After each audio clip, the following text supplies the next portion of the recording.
Howdy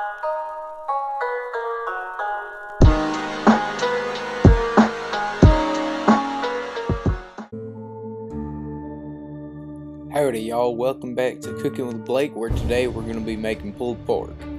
We're going to start with our dry rub with brown sugar, mustard powder, dried sage, dried thyme, chili powder, garlic powder, paprika, onion powder, kosher salt, cayenne pepper, and black pepper.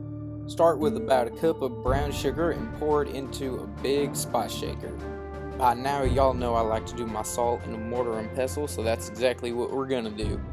You're going to want a little less salt than you do brown sugar, but close to the same amount. Then add some black pepper in with the salt.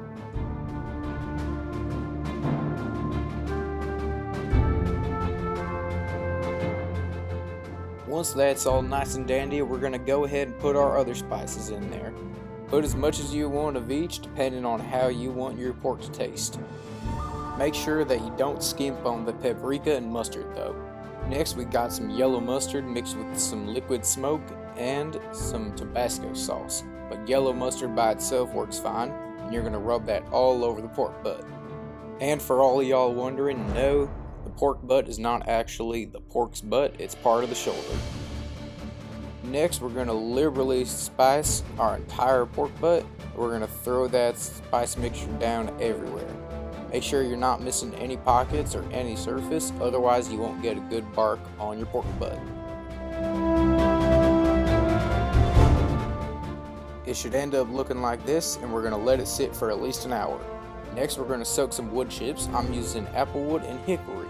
Now we're going to throw it in the smoker at 225 degrees.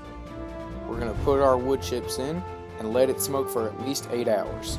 About every 2 hours, I'm going to come and brush it with apple cider vinegar. After it's done smoking, it should look something like this with a beautiful dark bark.